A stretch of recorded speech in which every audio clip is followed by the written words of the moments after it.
Subhanallah walhamdulillah la ilaha illallah. Assalamualaikum warahmatullahi wabarakatuh. Nahmaduhu wa nusalli ala rasulihil kareem. Amma ba'd. Faqad qala Allah ta'ala fi kalamihil kareem wa fil Qur'anil Majid.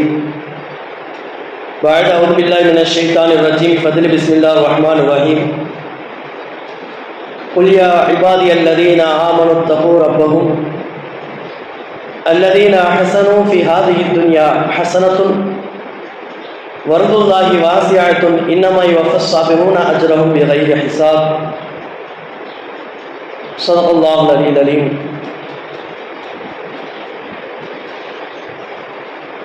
اللهم صل على سيدنا محمد طب القلوب ودوائها وعافية الأبدان وشفائها ونور الأبصار وليائها وقوة الأرواح وغذائها وعلى آله وصحبه وسلم. புகழனைத்தும் அன்பும் கருணையும் மிக்க அகிலத்தின் இரட்சகன் வல்லோன் அல்லாஹ் தஆலாவுக்கே உரித்தானது. சலாம் என்னும் சாந்தியும் சலவாத் என்னும் கருணையும் கண்மணி நாயகம் முகமது முஸ்தபா ஸல்லல்லாஹு அலைஹி வஸல்லம் அவர்கள் மீதும் அவர்களுடைய வாழ்வை அடிப்பிரலாமல் பின்பற்றி வாழ்ந்த உத்தமர்களான சத்திய சுரூபிகளான சஹாபாக்களின் மீதும் இன்னும் அவர்களை பின்பற்றி வாழ்ந்த தாபியீன்கள் தபாழ் தாபீன்கள் நாதாக்கள் சுஹதாக்கள் மற்றும் உள்ள அனைத்து முஸ்லிம்களின் மீதும் அல்லாஹ்வின் சாந்தியும் கருணையும் என்றென்றும் நின்று நிலவட்டுமாக. அல்ஹம்துலில்லாஹ், அற்புதமான ஒரு மாதம், ஒரு தினம் நம்மிடத்தில் வரவிருக்கின்றது. அதுதான் இஸ்லாமிய புத்தாண்டு என்று சொல்லப்படக்கூடிய ஹிஜ்ரத் செய்யப்பட்ட நாளான ஹிஜ்ரி 1. இன்று நாம் எல்லாம் முஸ்லிமாக இருப்பதனால் நம்மை முஸ்லிம் என்பதை அடையாளப்படுத்திக் கொள்வதிலும் பெருமிதமும் ஆனந்தமும் கொள்வதற்கு பின்னால் இந்த உம்மத்தில் நபி ஸல்லல்லாஹு அலைஹி வஸல்லம் அவர்களும் அவர்களோடு இருந்த சஹாபாக்களும் செய்த பெரும் பெரும் தியாகங்கள் மட்டும்தான் காரணமாக இருக்க முடியும். அன்றைய இஸ்லாமிய சாம்ராஜ்யத்தின் வாழ்வை 3 பாகங்களாக இஸ்லாமிய வரலாற்று ஆசிரியர்கள் நமக்கு சொல்லி காட்டுகிறார்கள். 1, மக்காவிலே வாழ்ந்த வாழ்க்கை. 2, மதீனாவிலே வாழ்ந்த வாழ்க்கை. 3ஆவதாக மக்காவை மீண்டும் வெற்றி கொள்ளப்பட்ட பிறகு உண்டான வரலாறு என்பதாக 3 வரலாறுகளை கொண்டதுதான் இந்த இஸ்லாம். மக்காவுடைய வாழ்க்கை நபி ஸல்லல்லாஹு அலைஹி வஸல்லம் அவர்களுக்கும் சஹாபாக்களுக்கும் மிக கடினமாக இருந்தது. லா இலாஹ இல்லல்லாஹ் முஹம்மது ரசூலுல்லாஹ் என்ற கலிமாவை மக்களிடத்திலே எடுத்துரைக்கும் வேளையிலே நபி ஸல்லல்லாஹு அலைஹி வஸல்லம் அவர்கள் பெரும் துன்பத்தையும் துயரத்தையும் கஷ்டங்களையும் மக்காவிலே சந்தித்தார்கள். உடன் இந்த சஹாபாக்களும் சந்தித்தார்கள். எந்த அளவுக்கு என்று சொன்னால், மக்காவிலே வாழக்கூடிய குறைஷிகள் குலத்தை சார்ந்த காப்பர்கள், மேல் குலத்தை சார்ந்த காப்பர்கள் தன்னிடத்தில் அடிமையாக இருந்த மற்றும் ஏழைகளாக சமமாக வாழ்ந்து கொண்டிருந்த மக்களில் எவரெல்லாம் ஈமான் கொண்டிருந்தார்களோ அந்த சஹாபாக்களை மிக கொடூரமாக கொடுமை செய்யக்கூடியவர்களாக இருந்தார்கள். எதற்காக? இப்படி கொடுமை செஞ்சனால் கொடுமை தாங்காம வாழ்ந்தா போதும், உயிர் வாழ்ந்தா போதும் என்ற நிலையிலே அவர்கள் ஈமானை விட்டுவிட்டு மறுபடியும் குஃபருக்கு வந்து விடுவார்கள் என்ற பேராசையில் அப்படி அவர்கள் சஹாபாக்களை பின்பற்றினார்கள். அவர்கள் துன்புறுத்தினார்கள், கொடுமை செய்தார்கள். ஒற்றை வரியிலே சொல்லிவிட்டு கேட்டுவிட்டு கடந்து செல்வதல்ல. காரணம், அது எந்த அளவுக்கு மோசமாக இருந்தது என்பதற்காக சில பெரும் சஹாபாக்களுடைய வரலாறு நமக்கு முன்னால் கொண்டு வரப்படுகிறது. அதிலே முதல் நபராக யாரை குறிப்பிட கடமைப்பட்டிருக்கிறோம் என்று சொன்னால், ஜாபிர் ரலியல்லாஹு தஆலா அவருடைய தாயார் அன்னை சுமையா ரலியல்லாஹு தஆலா அவர்கள். இந்த இடத்துல சாதாரணமாக 1400 வருடத்துக்கு முன்னாடி வாழ்ந்த ஒரு பெண்மணி நபி அவர்களுடன் தோழமை கொண்டிருந்ததனால், ஈமான் கொண்டிருந்ததனால் சஹாபி என்ற பெயர் கிடைத்தது. விட்டது, அவங்களுக்கு இப்படி நடந்துச்சாமா என்று கடந்து விட்டு செல்ல தோன்றும். உண்மையிலே நம்மை வீட்டில் இருக்கக்கூடிய நம்முடைய மனைவியோ, நம்முடைய தாயையோ, நம்முடைய சகோதரியோ அல்லது நம்மை பிள்ளையோ அந்த இடத்தில் வைத்து கற்பனை பார்த்தால் அதனுடைய கடினம் என்ன, அந்த தியாகம் எப்படிப்பட்டது என்பது புரியும்.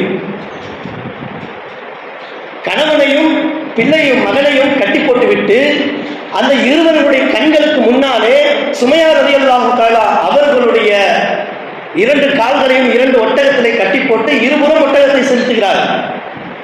உடம்பு 2ஆக சிதறுகிறது, கால்கள் பித்தெடுக்கப்படுகிறது. இது பத்தாமல் அவர்களுடைய மர்ம உறுப்பிலே அவர்கள் ஆயுதத்தை செலுத்தி அவர்களை கொலை செய்கிறார்கள். இது எப்படிப்பட்ட வேதனைக்குரிய விஷயம், கற்பனை பண்ணி பார்க்க முடியுதா? முதல் ஷஹீது இஸ்லாமிய வரலாற்றிலே இறைவனுக்காக, இறைவனுடைய தீனுக்காக லா இலாஹ இல்லல்லாஹ் முஹம்மது ரசூலுல்லாஹ்வை விட்டுக் கொடுக்காமல் அக்கொடியை தாங்கி பிடித்து தன்னுரையை நீட்ட முதல் ஷஹீது பெண் ஷஹீது. அவர்கள் ஒரு பெண் தான் முதல் ஷஹீது இஸ்லாத்துக்கு. அந்த இடத்திலிருந்து இஸ்லாமிய மக்களுடைய தியாகம் தொடங்குகிறது.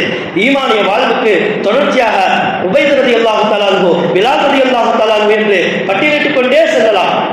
அதுவும் பிலால் ரலியல்லாஹு தஆலா அவர்களுடைய அந்த சிறிய சம்பவத்தை சொல்லிவிட்டால் ஒரு பங்கு, பலவிதமான கொடுமைகள் அனுபவித்தார்கள் கூட இந்த சிறு பங்கு இருக்கிறது, அதுவே நம்மால் கற்பனை செய்து கூட பார்க்க முடியவில்லை. கண்ணீர் வருகிறது. வெயில் காலத்திலே நம்முடைய வீட்டு மொட்டை மாடியிலே சற்று நேரம் நம்மால் செருப்பில்லாமல் ஒரு 30-20 செகண்ட்கள் கூட நிற்க முடியாது, மணித்தியாலங்கள் கூட நிற்க முடியாது. ஆனால் பாலைவனத்தை கொதிக்கக்கூடிய பெரும் மனதிலே பிலால் ரலியல்லாஹு தஆலா அவர்களை கிடத்துகிறார்கள்.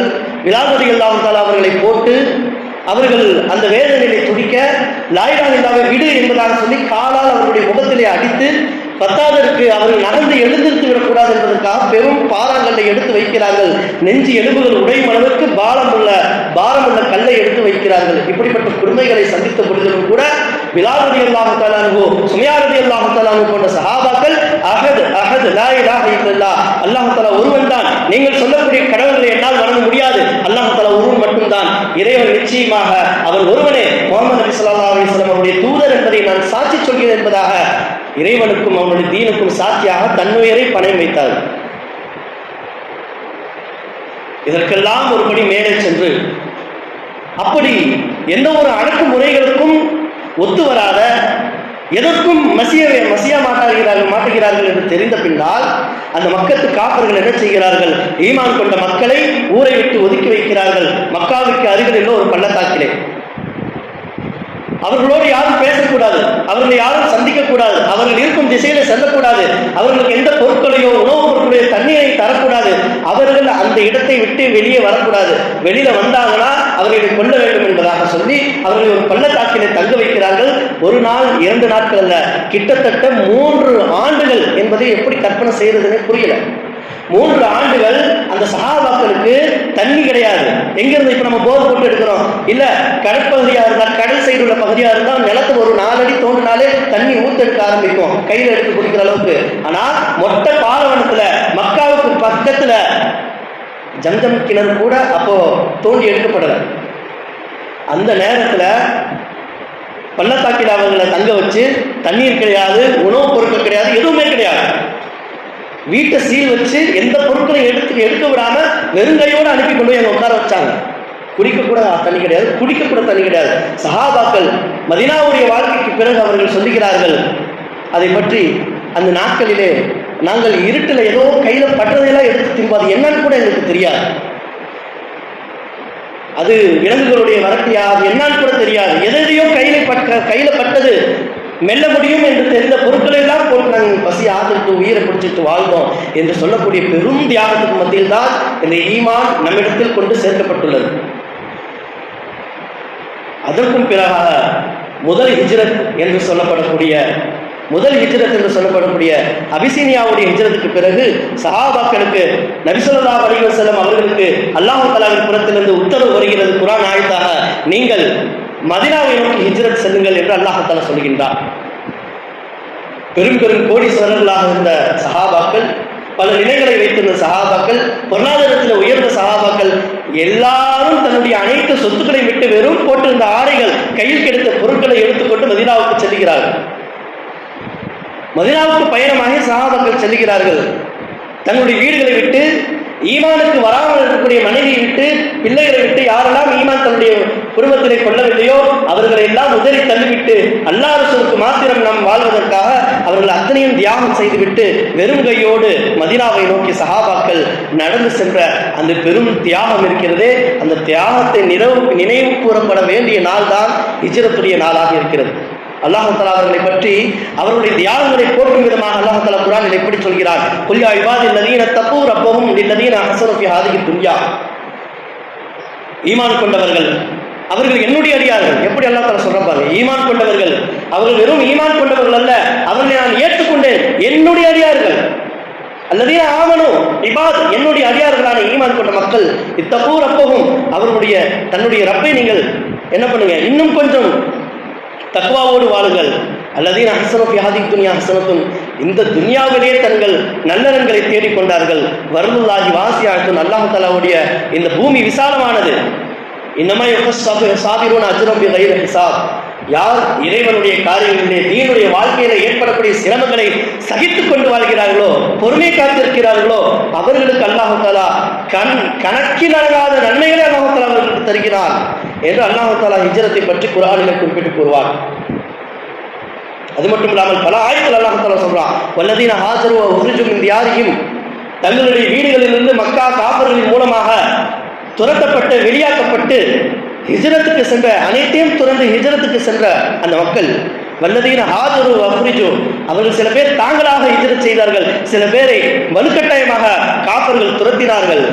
ஆனால் அவர்களுக்கு இன்னல் இல்ல ஐந்தஹு ஹுஸ்னு ஸவாப், அல்லாஹ் தஆலா தன்னுடைய பாதையிலே சென்ற அந்த மக்களுக்கு பெரும் நன்மையை அல்லாஹ் தஆலா வைத்திருக்கின்றான் என்பதாக எல்லாம் பல கிட்டத்தட்ட 16-20 ஆயத்துகளில் சஹாபாக்களை அல்லாஹ் தஆலா உயர்த்தி கூறுவது மட்டுமில்லாமல் இன்னொரு ஆயத்தில் தெளிவாக சொல்கிறான், இன்னல்லதீன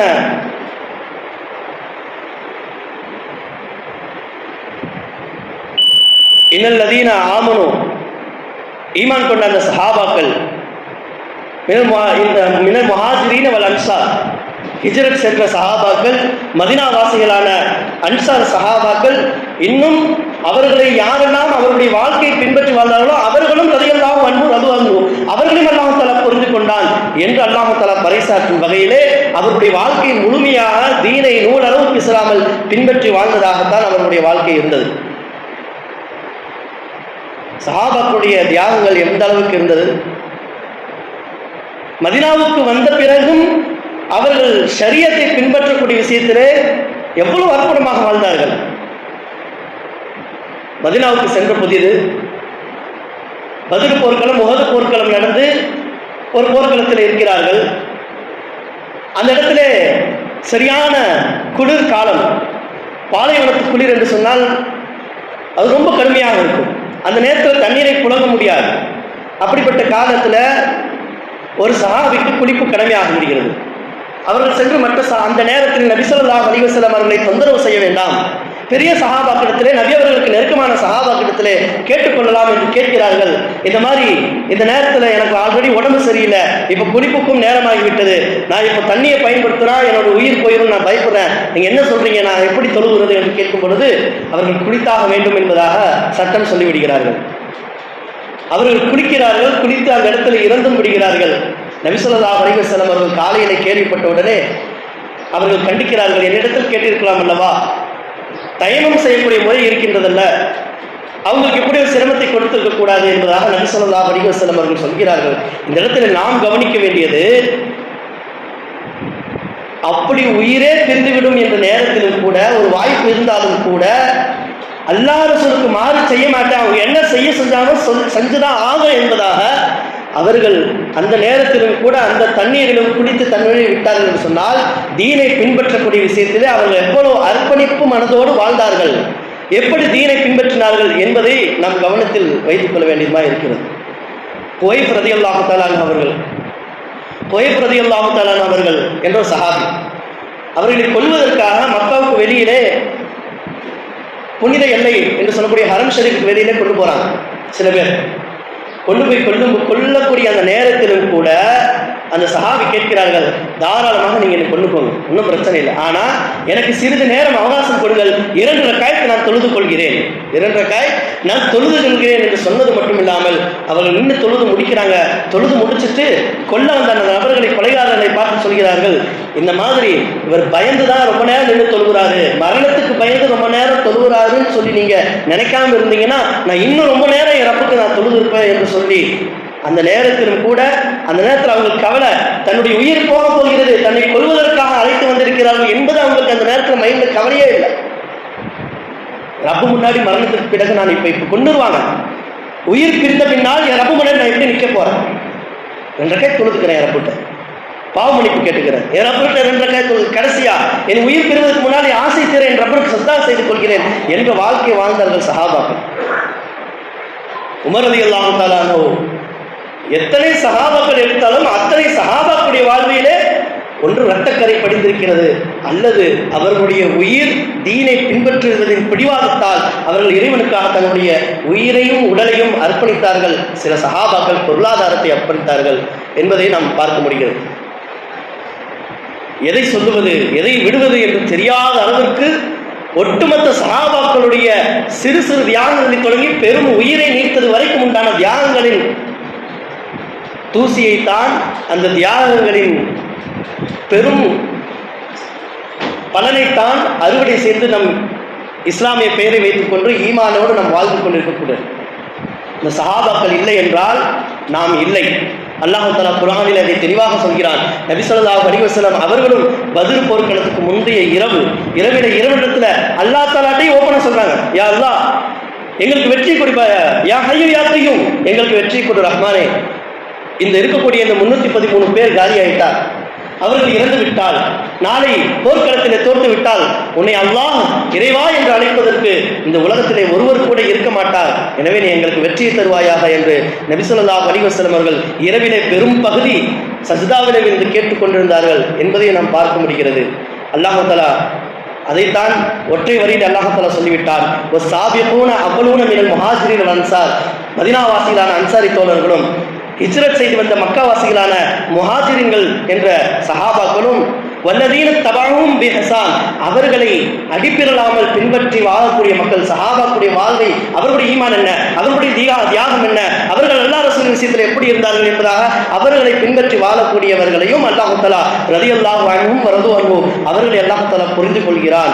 அது மட்டுமல்ல, வஅதலஹும் ஜன்னாத்தில் தஜ்ரி தஹ்தில் அன்ஹார் ஆறுகளும் ஓடி செழிப்பாக இருக்கக்கூடிய பெரும் சொர்க்கத்தை அல்லாஹ் தஆலா அவர்களுக்கு இந்த உலகத்திலும் கொடுப்பான், மறுமையிலும் அல்லாஹ் தஆலா சொர்க்க வாழ்வை அவர்களுக்கு வைத்திருக்கின்றான். தாலிகல் ஃபௌஸுல் அதீம். இப்படிப்பட்ட சஹாபாக்கள் வாழ்ந்த வாழ்க்கையும் அவர்களை பின்பற்றி வாழ்ந்தவர்களுடைய வாழ்க்கை மட்டுமே தாலிகல் ஃபௌஸுல் அதீம், மகத்தான வெற்றியான வாழ்க்கை தவிர தன் மனம் போன போக்கிலேயோ ஏதோ மற்றவர்கள் பேச்சை கேட்டுக்கொண்டு துனியாவுடைய காரியங்களை காரணம் காட்டிக்கொண்டு வாழ்ந்து செல்லக்கூடிய வாழ்க்கை என்பது வெற்றியுடைய பாதை அல்ல என்பதை அல்லாஹ் தஆலா இந்த ஆயத்திலே சொல்லி முடிக்கிறான். எனவே சஹாபாக்கள் எவ்வளியில் வாழ்ந்தார்களோ அல்லாஹ் ரசூலுடைய பேச்சுக்கு கட்டுப்பட்டு அவர்கள் தியாகத்தோடு சஹாபாக்கள் அன்சாரி தோழர்கள் முஹாஜிர் தோழர்கள் எவ்வளியில் வாழ்ந்தார்களோ அவ்வளியில் வாழக்கூடிய சிந்தனையும் ஹிதாயத்தையும் அல்லாஹ் தஆலா நம் அனைவருக்கும் தந்தல் புரிவானாக. வாஹிதுன் அல்ஹம்துலில்லாஹி ரப்பில் ஆலமீன். அஸ்ஸலாமு அலைக்கும் வரஹ்மத்துல்லாஹி தஆலா வபரகாத்துஹு. मेरी मौला तू ही मेरी मौला.